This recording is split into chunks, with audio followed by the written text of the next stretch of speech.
Ocupas, ocupas, ocupas, ocupas, ocupas, ocupas, ocupas y más ocupas. Este es el mensaje que nos mandan los medios de comunicación, cuando realmente el verdadero problema son los desahucios. Si hay ocupas es porque hay desahucio. Es una regla matemática tan simple como esa. La pregunta es, ¿qué hay detrás de ese mensaje? ¿Por qué quieren crear ese miedo en la población? Cuando realmente el porcentaje de personas que ocupan casas que no pertenecen a los bancos es mínimo. Entonces, ¿por qué crear ese miedo? He visto un vídeo de Spanish Revolution que me gustaría que analizasen. Vamos allá. Cada verano, las televisiones dedican horas en sus programas a crear alarma social con la ocupación. A pesar de que apenas el 0,34% de las viviendas en España están ocupadas. 0,34%. Y a pesar de que, por ejemplo, en Barcelona, el 82% de las viviendas ocupadas están en manos de grandes tenedores y no de particulares. Esas mismas televisiones y también otros medios de comunicación digitales e impresos se llenan de publicidad de empresas de seguros que venden alarmas para el hogar. Al mismo tiempo que, desde 2006, llevan surgiendo negocios que se ofrecen a desocupar inmuebles extrajudicialmente. Supuestamente, y como ellos mismos anuncian, estos negocios no utilizan la violencia física y siempre actúan dentro de la legalidad, pero no dudan en amenazar por redes sociales, amedrentar a sus objetivos y grabar los desalojos que realizan sus empresas, explotando el morbo y la violencia de echar a los ocupas. Desde las organizaciones en defensa del derecho a la vivienda, como el Sindicato de Inquilinos, advierten que las actuaciones de los desocupadores podrían incurrir en delitos de coacciones, amenazas y de realización arbitraria del propio derecho. Este último, un desconocido delito recogido en el artículo 455 del Código Penal, que establece que estar en posesión de la razón o creer estarlo no justifica en ningún caso actuar fuera de los cauces legales. Entonces, ¿cómo pueden actuar impunemente este tipo de empresas? Quizá porque vivimos en un Estado que protege más la propiedad privada de los grandes tenedores, bancos y fondos buitre que el derecho a la vivienda. La vivienda es un derecho, pero también es un bien de mercado. Y quizá porque, como ya hemos visto, hay medios de comunicación que, con tal de ganar horas de audiencia, son capaces de retorcer la realidad y no contar lo que sí nos aclaran los expertos.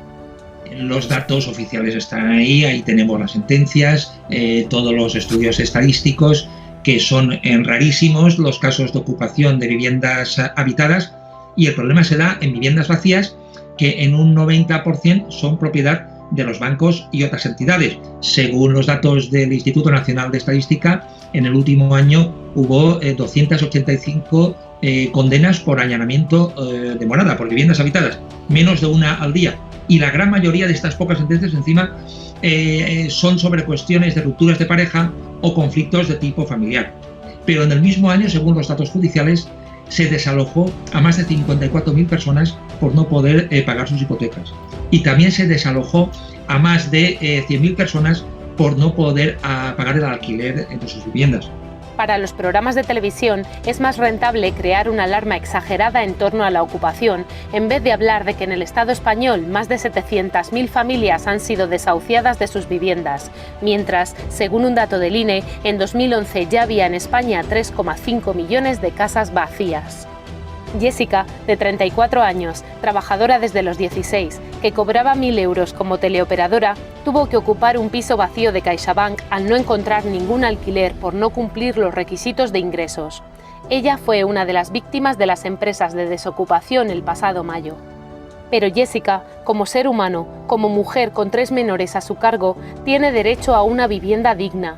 Un derecho que, no olvidemos, viene recogido en la Constitución española. Echar a alguien de una vivienda vacía cuando no tiene dónde quedarse es violencia.